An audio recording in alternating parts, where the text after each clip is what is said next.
This is Locked On Sports Atlanta, and it's time for the Atlanta Baseball Party, only on Locked On Podcast Network. Your team every day. Hey guys, welcome into the Atlanta Baseball Party, your home for the best Braves baseball talk. It's local insight you can't get anywhere else but right here at Locked On. I'm your host, Tenitra Batiste. Alongside me are Grant McAuley, Jarvis Davis, and Jake Maostrianni. Time to get this party started, guys. And it's a party again because now this NLDS series is tied 1-1. Now the Braves come back, of course, in game 2. For me, I know maybe for you guys as well, was absolutely epic. That 5-4 win now puts the Braves in position along with the Phillies for this decisive game 3 tonight. Question for you, Jake. Start us off. Could the comeback be the thing that finally wakes up these bats for good and for the rest of this series? You certainly hope so. I mean, that's the thing obviously was lacking through the first, game and a half of this series, and you're going into a very, hitter-friendly ballpark, so I think that could help as well. But, the Braves are going to win in the series, win in the postseason, and there's no doubt that offense has to play like the offense it was in the regular season. Now, you got another tough customer in Aaron Nola on the mound on Wednesday, but, again, this offense, certainly you saw the momentum shift at the end of that game. Now, you come out slow in game 3, and like in a postseason, momentum can change on a pitch, on a swing. It can swing, go back in the other direction. But certainly, what happened in game 2, you feel like the bats are starting to get, back right and heat up a little bit. Yeah. What about you, Grant? What are your thoughts? Yeah, I mean, I would agree with that. And you really want to see these bats kind of follow up from where they were, because you just knew that the Braves are just flat out better than they played in the first game, and certainly through the first 5 innings of game 2. And talking to Max Fried after the game, he said, look, we felt like it was just a matter of time because we've done it too much this year, and we've been honestly too good this year to keep playing that way forever. So you just needed some sparks. And I think Ronald Acuna Jr. provided some of those. Clearly the big home runs, which is a huge part of the Braves offense, from Travis d'Arnaud, from Austin Riley. Those were the big hits to get the runs going. But when you talk about, as Jake just said, one swing, one pitch, one play, Michael Harris II certainly proved that when he started the first ever 8-5-3 double play in postseason history. So anything can happen, and you can be just one pitch away from things going your way or things swinging back in the direction of the guys in the other dugout. Yeah, Jarvis, I think for me, I probably watched that play 277 times and counting because it's just that amazing. I love it. I love it. But also, I think Grant makes a great point. It's, we liken it to football where we call it a game of inches. But if you think about it, even in looking at that particular play, you see that it's a game of inches. Or when you look at those powerful swings, it's like 1 inch here, 1 inch there. You never know how it could have gone. So, yeah, do you think that now after 15 innings of just drudgery and the Braves woke up, they were awakened for good for this series?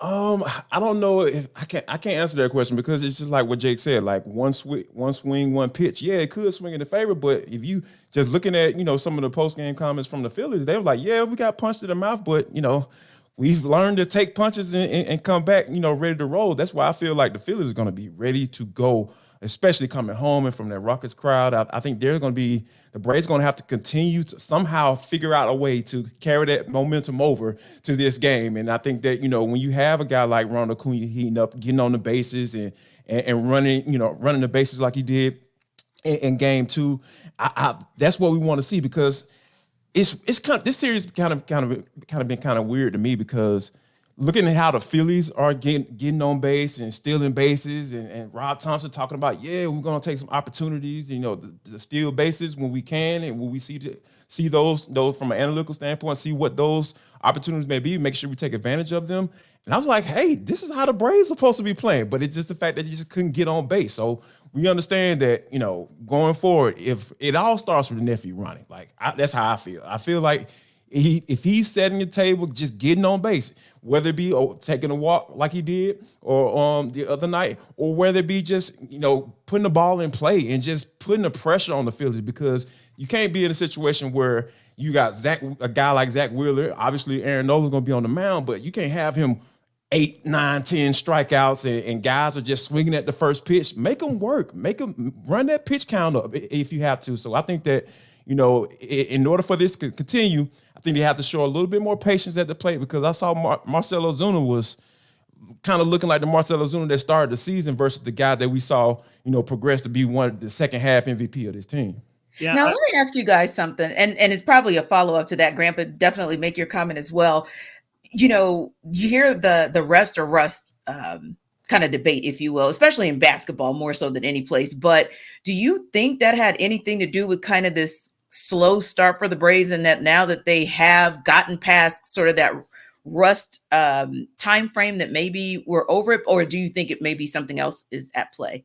Yeah, I don't think it's anything bigger than that. I mean, when you take 5 days off and the team that you're playing gets to go out and play a team that is trying to beat them, I mean, they did the best they could with the time that they have. And I certainly feel like they used their time a lot more efficiently than they did a year ago. But a couple of things to kind of go off of what Jarvis was saying. And one thing that makes the Atlanta Braves so good is the fact that they do hunt that first pitch and they are aggressive. And they do that while also being in the bottom 5 or 6 in all of Major League Baseball in strikeouts. But it does put the ball in play, and that is a thing that they need to do. And I don't know that they necessarily have to alter their approach. But another interesting thing about Ronald Acuna Jr. is he wasn't the guy who was out there with a 3-for-4 night and getting on base the old-fashioned way, but he drew his walk. He came around to score. The Phillies made a mistake. He made him pay. That puts the pressure on. That's exactly what you're talking about. And for the second straight year in a Game 2 scenario, Ronald Acuna Jr. got hit by a pitch and ended up scoring an important run as the Braves were able to go ahead for good. So those are the kind of things that can happen, the little things. And that's what Travis d'Arnaud said before the series started.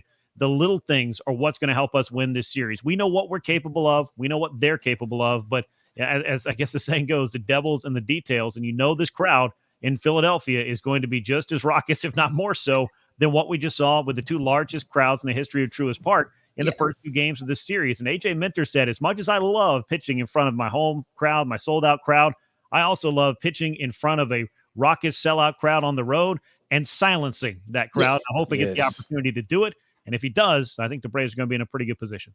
I think so too. And Jake, one of the things that encourages me too, that maybe these bats are up for the rest of the series is, and I always go back to that X factor, right? The X guy. This time it wasn't quite like a deep X, like sometimes we'll say it might be Arcia or it may be, someone like an Orlando Arcia. That's my guy. That's usually the guy. I'll just be honest. That's one that I usually kick out there. But this time I'm going to make it Austin Riley, because when that big bat comes out, I don't know. It just makes me feel much better. And obviously it was the defensive play of all time that really, made the difference, but also his batting. And then looking at his average at the plate, the 54 appearances against Aaron Nola, 412 batting average, 5 home runs, 9 RBI.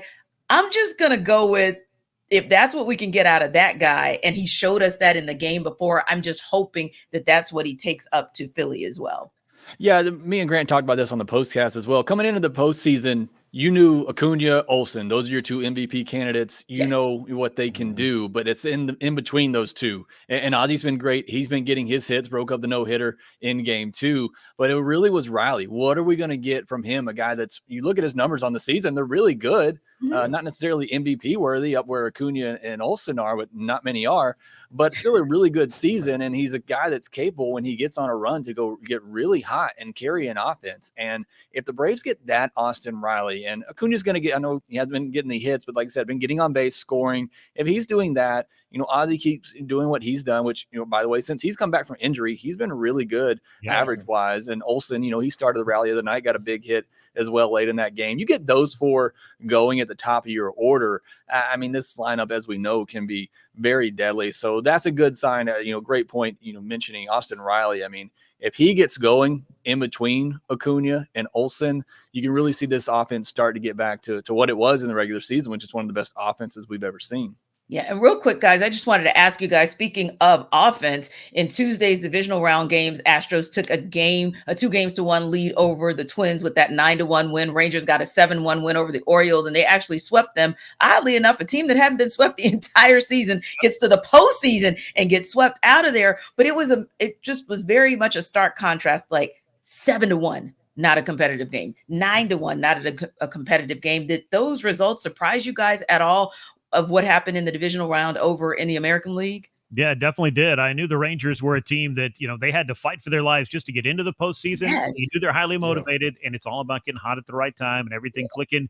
But I expected the Orioles, much like I expect the Braves, to kind of back up the fact that they were the team with the best record in their league. So that surprised me. The other thing, of course, is the Dodgers series. They needed starting pitching in the worst way. Yes. Tried to address Lest I forget them. it didn't work out, and now they have their backs firmly against the wall against another team, an upstart in the NL. That's the Arizona Diamondbacks. So some really fascinating results thus far. American League side, it was definitely surprising for me to see the Orioles get knocked out. And on the NL side, while we've got ourselves a series, Phillies and Braves, the Dodgers, I mean, they're one game away from their season being done.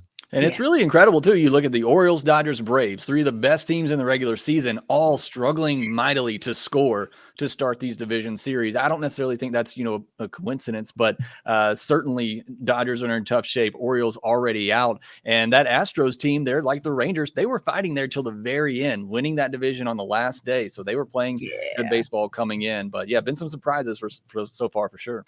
Indeed. So now I was just going to say, just add to real quick, Corey Seager, that $300 million contract that he got in the offseason is looking really good right now. It's paying off right now because he's been mentioned in the same conversation as Barry Bonds as far as how many times he's walked in this series. So, that's the type of stuff that, gets you into a space where, hey, you making it to the ALCS for the first time since Uncle Ronnie was the manager.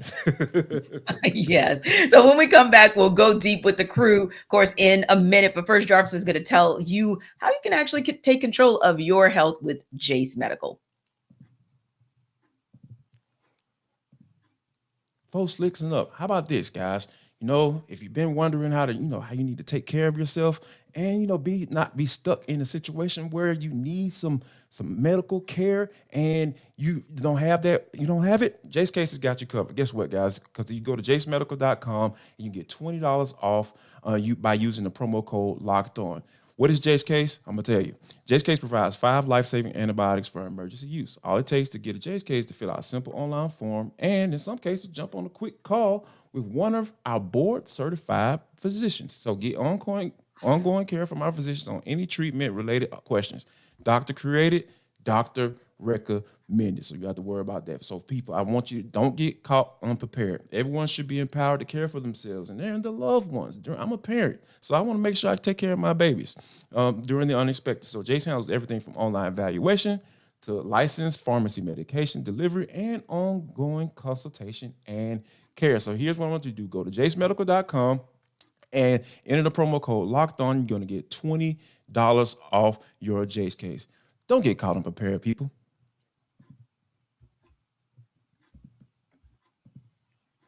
Indeed. Don't get caught unprepared. That's kind of something that we hope doesn't happen tonight, right? Not at the plate or in the outfield. And we saw that in game 2. It looked like, especially from that 6th inning on, it just really looked like the Braves were prepared. They were focused and things were really rocking. And, we look at that amazing 8-5-3 play to end the game, right? We look at the monster home runs from Travis d'Arnaud, from Austin Riley, but into the details was the bullpen.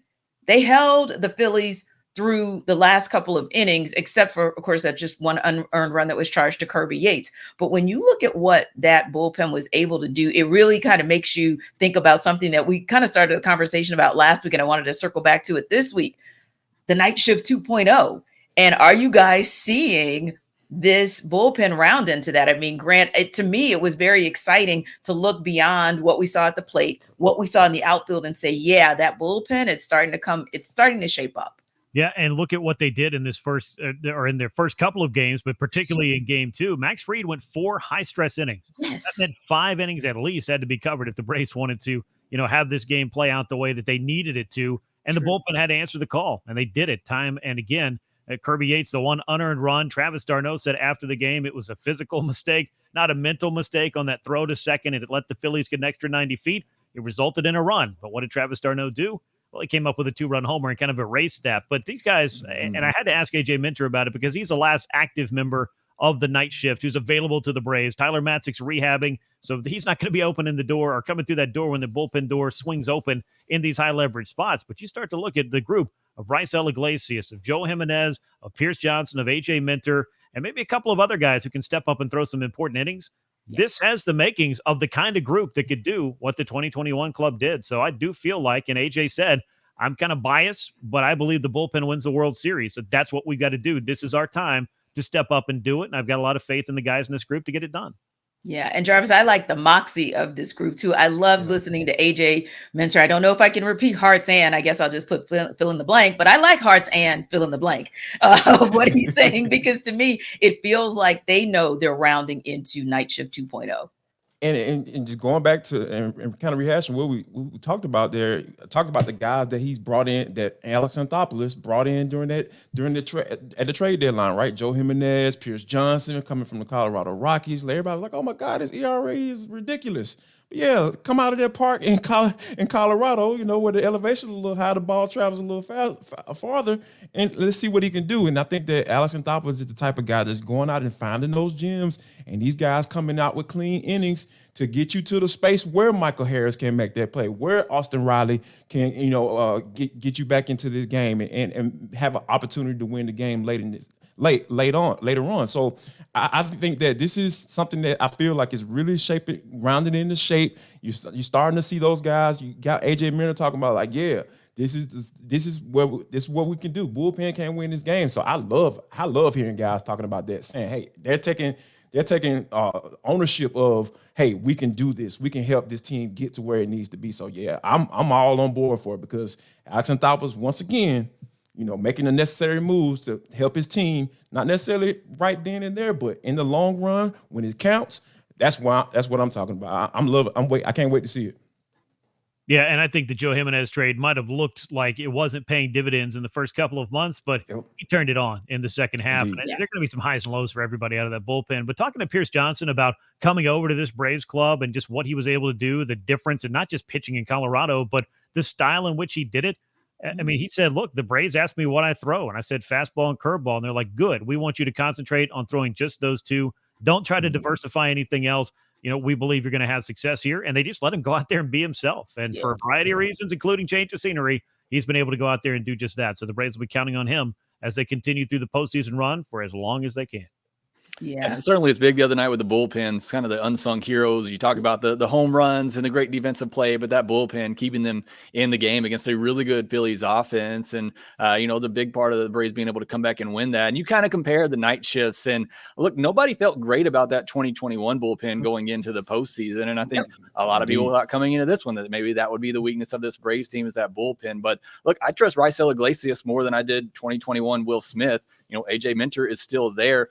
You're not going to have another Tyler Matzik. And I think that's the one thing that's missing here, is just another big, dominant left-handed arm. If you could get that, you'd feel so much better. But you got Joe Jimenez from the right side. And as Grant said, he's been much better in the second half. And then you compare, Pierce Johnson with Luke Jackson, and Jackson had the big curveball wipeout, slider, and Johnson has the big wipeout curveball. I mean, two good pitches that can get swings and misses. So I think they're somewhat comparable right now when you look at the two, and certainly they've been great, and it is going to be a pin. And those four guys in particular, that you're going to have to lean on a lot.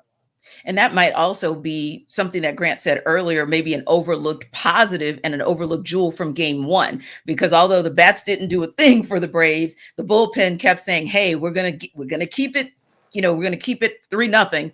And hopefully you'll be able to come on the ride. But I think that was also a positive that Grant had mentioned about that bullpen, and giving them some credit of being maybe one of the positives from game one. Now, of course, we know that the Braves have officially announced that Bryce Elder will indeed be the starter tonight. This will be his first start of the postseason, his postseason debut, albeit up in Philly. And I was just wondering, because, again, we talked about this last week, and I know you guys may have even touched on it on the podcast. Is it going to be Bryce Elder? Is it going to be AJ Smith-Shawver? Which way does Snit go? So why do you guys think that Snit ultimately decided to go with Elder for game 3? I think the biggest reason why was the biggest part of the success that the Braves had in the first half, or one of the biggest parts, an all-star first half, belonged to Bryce Elder. Won't say anything was bigger than what was going on at the plate, quite obviously. And Spencer Strider had an incredible season, but you weren't trying to figure out Spencer Strider later on in the series. You knew he was going to get out there a lot sooner this time around. So what was going to happen after Max Fried and after Spencer Strider, in whatever order, and with Charlie Morton not available, I feel like the Braves were looking at the scenario to see where were they going to be after 2 games. Were they going to be up 2-0? Were they going to be in the 1-1 position they're in right now? Or were they going to have their backs to the wall rolling into Philadelphia and trying to figure out how exactly they're going to do it? Because at that point, it's all hands on deck. You might start Bryce Elder, and I think to a certain extent it might still be tonight, but the leash in the postseason is a lot shorter than it is over the course of a regular season, because the stakes are not nearly as high. So we can still see A.J. Smith-Shawver play a role in this game. Obviously, the bullpen can be deployed in a variety of ways, and Brian Snitker already said we're going to lean on some guys in every single game because that's what we're playing for right now. And the off days in this series, quite honestly, they allow him to do that. So I think that Bryce Elder just represents trying to have that continuity and a piece of what the Braves did so well all year long. He was a big part of that, a big contributor, and I think it could be a motivator, a shot in the arm for a kid that got a little bit of rest, too, at the end of the season. So maybe he's recharged after throwing a career high in innings. I would say, what are the options? What are the options that the Braves have? I mean, they're not great at the moment. It's Bryce Elder, who's 24 himself and has had some struggles here lately, or it's a 20-year-old that doesn't have a lot of experience at the big league. So, I mean, the Braves, they would love to have Charlie Morton. They would have loved to have a healthy Kyle Wright. It's just not the situation. And Bryce Elder's been there. He had a great start in Philadelphia earlier in the season, so he's certainly capable of getting it done. But that's just the plate that the Braves have right now with their starting rotation. And because you have Strider in Game 4, that bullpen we just talked about, you can feel pretty confident and comfortable using them if you need to, and pulling that plug early on Elder if he just doesn't have it. So again, there weren't a lot of great options, but certainly Bryce Elder's one who has done it. He's been out there in Philadelphia, like I said, and had a good start there. So I always thought it was probably going to be the pretty easy choice to go with Bryce Elder to at least start the game. Yeah, definitely the right choice, because when you think about Brian Snitker, like Bryce Elder, like, yeah, tale of two halves. Yeah, we talk about how so many guys, got out to a slow start, and then the second half of the season they kind of came on, but it was the exact opposite for Bryce Elder. But like you said, he was the catalyst, one of those guys, like the stabilizing force in that starting rotation in the beginning of the year to get you where you need to be to have the best record in baseball. So for me, I felt like there was no other choice. Like you go with Bryce Elder, and like you said, this is the playoffs. You can exhaust your bullpen with days off being implemented in there. So if he struggles in the first couple of innings or the first 3 or 4 innings, you got some options. So you can go that route. So yeah, I'm not too surprised Brian Snit went with Bryce Elder, because AJ Smith-Shawver, yeah, I feel like he's a good option for you, but like I feel like that's the guy you go to when somebody's hurt, or you're in a situation where you need some long relief, and you kind of go that route. But yeah, Bryce Elder was definitely the right choice. Yeah, and while you hope you don't need an AJ Smith-Shawver tonight, at least somewhat you have him in your back pocket. So I think that's a good look as well. And listen, all we can hope for is that Bryce Elder does what he did for my birthday, and he gives us another gift. He gave me 7 innings of scoreless ball against the Phillies, and I want him to give me either a late birthday gift or an early Christmas gift on the mound tonight. So we shall see. It's an early 5:07 pitch. I know we're going to all be there for it. Now, if you want to talk more baseball one-on-one, you can actually get your fix right here with Jarvis and Subtext. Guess what, guys? I need y'all to join subtext.com/LockedOnSportsAtlanta. Subtext.com/LockedOnSportsAtlanta. That is the website I need you to go to if you want to get in, whether it be baseball, football, Falcons, dogs, whatever you want to do. Any type of question. You can ask me, what I'm eating for dinner. Like I'll respond. It might take me a little while because, I'm a big man. I like to eat. So yeah, go to joinsubtext.com/LockedOnSportsAtlanta if you want to do a little extra. You want to go into overtime with Locked On Sports Atlanta. Gotta love it.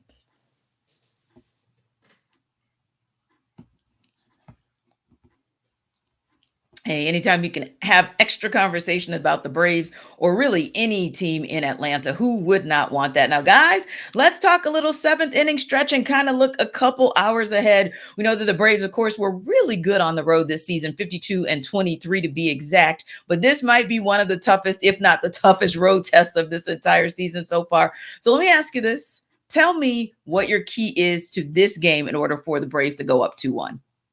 I think the number one thing is this offense needs to pick up where it left off, because as we talk about pitching and the importance of that, and obviously the plans that the Braves have had to make and the alterations that they've had to make because of injury and the role of the bullpen, look, all of those are going to be keys to victory in October. But when you have a historic offense the way that the Braves do, with multiple MVP candidates and with power up and down, and with guys who I really feel like, the moment is not too big for the majority of guys that you're going to see rolling out there in this Braves lineup in October. Those moments are where legends are born. So as we saw with Michael Harris making a terrific catch, that's one way to become a legend. as we saw with Austin Riley hitting a go-ahead home run in October, that's another. And look, you're not going to win the entire series in one night. So I think being present and being just, again, in that moment is what the Braves are going to need to do. And offensively speaking, I think it all starts with Ronald Acuna Jr. at the top. If he can get on, be disruptive, score runs, however it happens, I think the Braves are going to be in a pretty good place. And they've got some guys that are capable, again, 1 through 9, the depth and the quality of that depth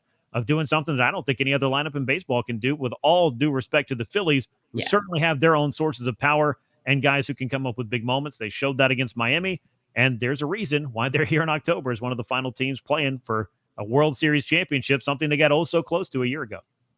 I think for me, I'm watching the first 3 innings of this game. We talked about all the momentum coming out of game 2, and that can very easily be flipped. You come out and go down 1, 2, 3 in the top of the first, and the Phillies come back and put a run or 2 on the board, and they get all the momentum in this one. It could lead to a Braves going down 2-1 in this series. So I'm watching those first 3 innings. What does Bryce Elder look like? Can he keep them in the game, for 3, 4 innings even, and then get through a lineup twice and then turn it over to the bullpen? So I know Braves had to come back last night. They're certainly capable of doing it, and I could see this game turning into a slugfest. I know Aaron Nola is good, but he's had his ups and downs this season as well, so the Braves can certainly get to him if he's not as sharp as he was in that wild card start that Nola had. But I'm really watching the beginning of this game to see if the Braves can keep up that momentum from game 2, or if the Phillies snatch it right back. And what does Elder look like? How much can he give the Braves in this start? Yeah. Be prepared for the Phillies to punch back, because they're going to punch back. Just looking at the comments from Bryce Harper after the game, he was just like, "Yeah, man, I took to try to take advantage of a situation, and it didn't work out." He said, essentially, I got the feeling that he would do it again. So that's just how those guys' mindset is. Like the Phillies, like as much as I wanted the Braves to play them, like they are a scary lineup. Those cats, JT Realmuto, those guys can give it to you. Trey Turner, all those guys, they up and down that lineup, they can give it to you. Like you said, but like Grant said, I still take the Braves lineup all day, every day, but just make sure they be prepared for those guys to say, hey, we need to jump on these guys early, and this time we're going to have to try to finish this bad boy out. So if the Braves can, like you said, nephew setting the table, getting on base, being the disruptive team that we used to still seeing, because it seemed like the Phillies kind of stole that identity, right? We talked about it earlier. It's just like, we're going to be able to take advantage of these base paths, like, because we have the guys to do it. And I think that if the Braves can come out with that mindset and Bryce Elder give us 4 or 5 innings, maybe 5, I really feel like the Braves will be in a good shape in this one. And I think it's the run production for me. Like I want to see that Braves team, and I want to see it from the beginning, because I agree with you guys. I think it's important to apply pressure to Aaron Nola, apply pressure to that vaunted bullpen of the Phillies, and apply pressure to that lineup that you guys just mentioned, and say, okay, and when I say we, meaning the Braves, okay, we're Ronald Acuna Jr., we're Matt Olson, we've got 2 MVP candidates, and then we've got backups to him, Austin Riley, and like you said, we could go all the way up and down that order. Yeah, you've got Realmuto, you've got Harper, you've got Turner, but guess what? I'm taking these, 4, 5, 9 over those, but kind of show and prove that, because what we don't want to see is another 0 for 5 situation where you've got runners in scoring position and, you have an opportunity to really put foots on necks, especially at the beginning of the game, and you don't. Just get at them early and often, and then make them play uphill and make them chase you, so that at the end of this game, we're looking at a 2-1 situation in favor of the Braves. Now, that said, guys, at the end of tonight, at the end of the day and at the end of the night, who needs to win this game the most? Is the most pressure on the Braves to get this win for what it means for the rest of the series, or is it on the Phillies? I think this one's actually on the Phillies. I mean, with the pitching matchup that you have, knowing that Strider's coming in game 4, and I know Fried wasn't great in game 2, but you got to imagine he'll be better if there is a game 5. I think there's more pressure on the Phillies to win this game and get that advantage, knowing the pitching matchups you have in the next 2 games. Yeah, I would put if I did a percentage here, 51% on the Phillies, 49 on the Braves. Yes.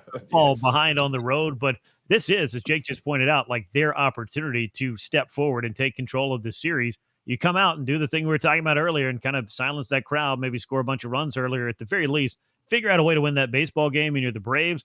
All of a sudden you have flipped that entire scenario right back in your favor, and that home field advantage that has been volleyed back and forth now, the Phillies have it. They've got 2. The Braves have 1, if they can get back to that 1. So it is kind of a little bit of an insurance policy, but I don't think the Braves are playing for game 5. I think they want to put this thing away. And if to do that, they've obviously got to win game 3 because that's how math works. And if they can win on a day Aaron Nola pitches by trying to piece things together behind Bryce Elder and their offense and what the bullpen can give them, I think they'll feel a lot like the Phillies felt in game 1 when they were able to beat Spencer Strider with Ranger Suarez being done before the 4th inning was. Yeah. I'm going to take my objective hat off now. Now I'm about to turn into Jarvis Davis, the lifelong Braves fan.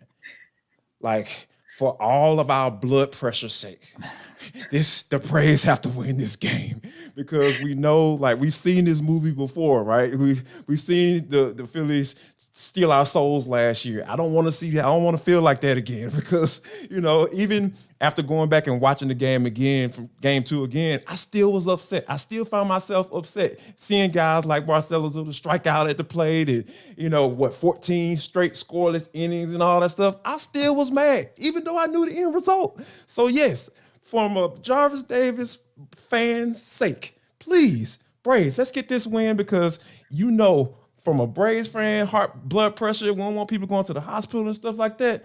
We don't want, as good as Grady Hospital is about handling emergencies, we don't want people going to the hospital because the Braves lost this game and they are about to get ready to go home and take a vacation. So yes, this is on the Braves to win this game. Absolutely. Yeah. Well, Braves country will be watching indeed. And I don't want to have to pull the covers over my head again either. So hopefully we'll walk away with a W. But I definitely think the Braves are in position. And I saw something, not that I didn't see it after game 1, by the way, but I just saw something as game 2 wore on that looked to me in their eyes, in their body language, that looked to me reminiscent of the team that won 104 games and of the team that won 52 of them on the road. So that's the team that we're hoping to see tonight. We will be watching, and I know you guys are going to be excited to talk to Grant and Jake postcast because they're going to be talking about a dub.